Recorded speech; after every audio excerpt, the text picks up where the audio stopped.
Hello students, SV online classes में आपका स्वागत है। आज हम पढ़ेंगे कक्षा 7 के हिंदी विषय का दूसरा अध्याय, दूसरा पाठ, जिसका शीर्षक है दादी माँ। और इसके लेखक हैं शिव प्रसाद सिंह। किस प्रकार से इसमें लेखक ने विभिन्न मौसमों का वर्णन करते हुए उसका वर्णन किया है बड़े ही अच्छे तरीके से, तो पढ़ेंगे इस लेसन को। कमजोरी ही है अपनी। कमजोरी का मतलब है कोई कमी या दोष होना। कमजोरी ही है अपनी, पर सच तो यह है कि जरा या बिल्कुल सी छोटी सी कठिनाई पड़ते बीसों गर्मी, बरसात और वसंत देखने के बाद, वसंत जो ऋतुओं में सर्वश्रेष्ठ ऋतु है, देखने के बाद भी मेरा मन सदा नहीं तो प्रायः अनमना सा यानी कि उदास सा हो जाता है। मेरे शुभचिंतक का मतलब होता है भला सोचने वाले, अच्छा सोचने वाले मित्र मुँह पर मुझे प्रसन्न करने के लिए, खुश करने के लिए आने वाली छुट्टियों की सूचना देते हैं। यानी कि आगे छुट्टियां आने वाली है, तो इसी से मैं क्या हो जाता, प्रसन्न हो जाता, खुश हो जाता।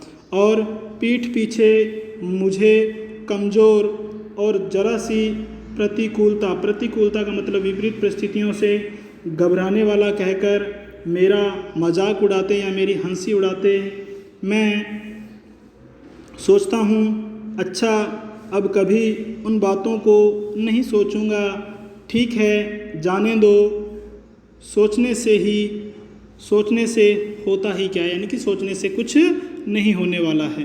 पर बरबस यानी कि जबरन न चाहते हुए भी बलपूर्वक मेरी आंखों के सामने शरद की शीत किरणों, सर्द ऋतु होती है जो बरसात और शीत ऋतु के बीच की ऋतु होती है, उसे सर्द ऋतु कहते हैं। सर्द की शीत किरणों के समान स्वच्छ, शीतल, ठंडी किसी की धुंधली छाया नाच उठती है। मुझे लगता है जैसे कवार के दिन आ गए हैं। कवार हिंदी महीनों के अनुसार एक महीना है, 7वां महीना, जिसको हम आश्विन मास भी बोलते हैं। हिंदी महीनों के अनुसार 7वां महीना क्वार, आश्विन, ध्यान रखना।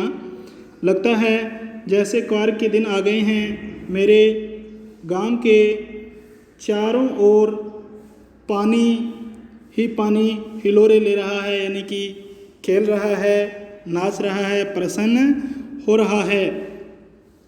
दूर के सिवान से बहकर आए हुए मोथा और साई ये खरपतवार हैं जो फसल के साथ अनावश्यक रूप से उगाते हैं, जिसको अनावश्यक घास फूस भी हम कह सकते हैं। मोथा और साई यानी कि अनावश्यक खरपतवार की अधगली घासें, यानी कि आधी गली हुई घासें, घेऊर और बन प्याज की जड़ें, ये भी अनावश्यक खरपतवार हैं की जड़ें, तथा विभिन्न प्रकार की बरसाती घासों के बीच सूरज की गर्मी में खौलते हुए पानी में सड़कर एक विचित्र गंध छोड़ रहे हैं। रास्तों में कीचड़ सूख गया है और गांव के लड़के किनारों पर झाग भरे जलाशयों का मतलब जो जल के भंडार हैं, सरोवर वगैरह में धमाके से कूद रहे हैं, अर्थात खेल रहे हैं, वहाँ हंसी ठिठोली कर रहे हैं। अपने अपने मौसम की अपनी अपनी बातें होती है। आषाढ़, ये भी हिंदी महीनों के अनुसार एक महीना है, यानी कि चौथा महीना है ये आषाढ़। चैत्र, वैशाख, ज्येष्ठ, आषाढ़, यानी कि 4 नंबर का महीना। आषाढ़ में आम और जामुन न मिलें, चिंता नहीं। अगहन में चूड़ा और गुड़ न मिले, दुख नहीं। चैत के दिनों में लाई के साथ गुड़ कि पट्टी न मिले अफसोस नहीं, कोई बुरा नहीं लगता, पर कवार के दिनों में यानी कि आश्विन मास के दिनों में इस गंधपूर्ण झाग से भरे हुए जल में कूदना न हो तो बड़ा ही बुरा मालूम लगता है, यानी कि बड़ा बुरा मालूम होता है। मैं भीतर हुड़क रहा था यानी कि बहुत ही लालायित हो रहा था, इच्छा हो रही थी मेरी 2-1 दिन ही तो कूद सका था। नहा धोकर बीमार हो गया। हल्की बीमारी न जाने क्यों मुझे अच्छी लगती है।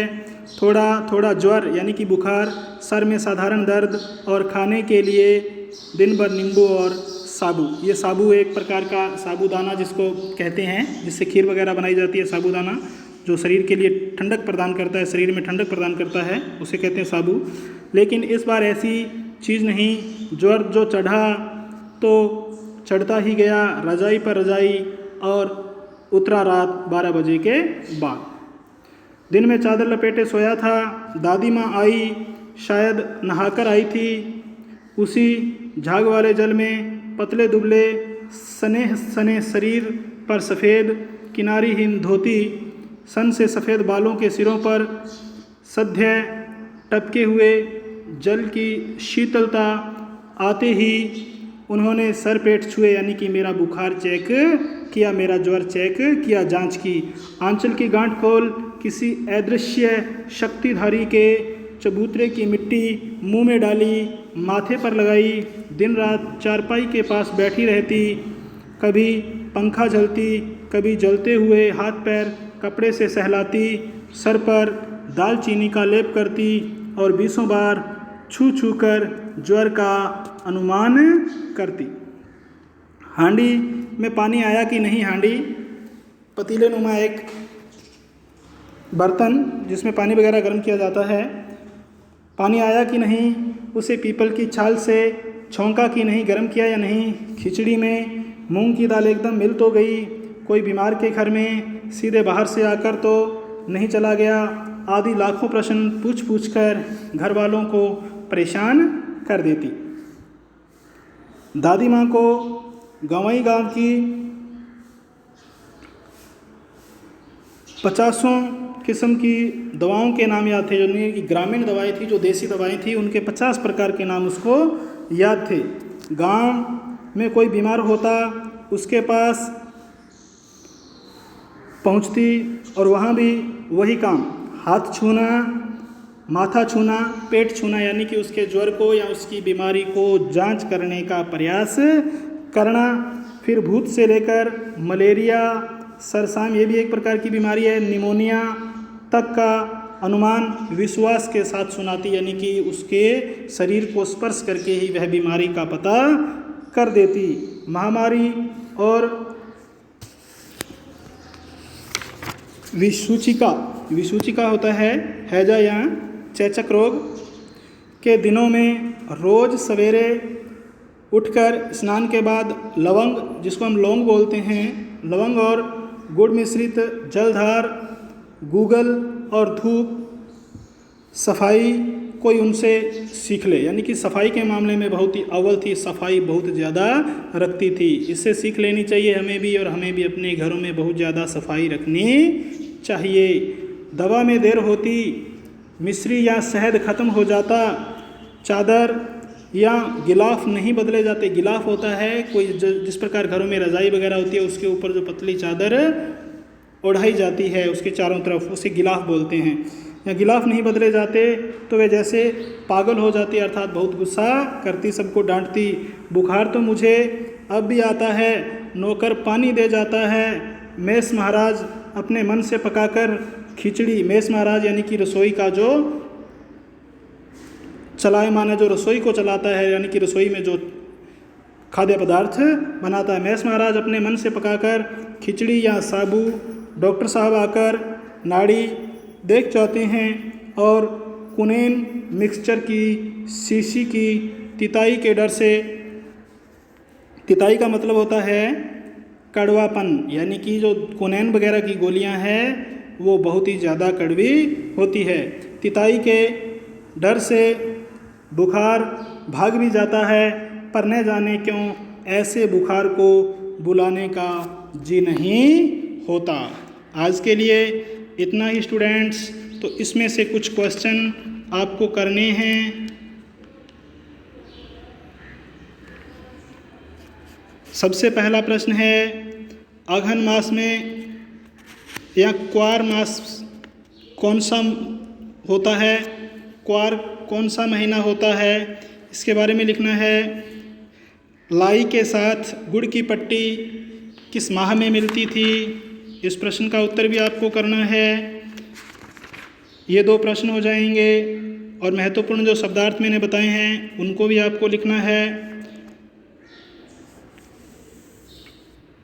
और लेखक को दादी माँ की याद के साथ साथ बचपन की किन किन चीज़ों या किन किन बातों की याद आ जाती है। आज के लिए इतना ही।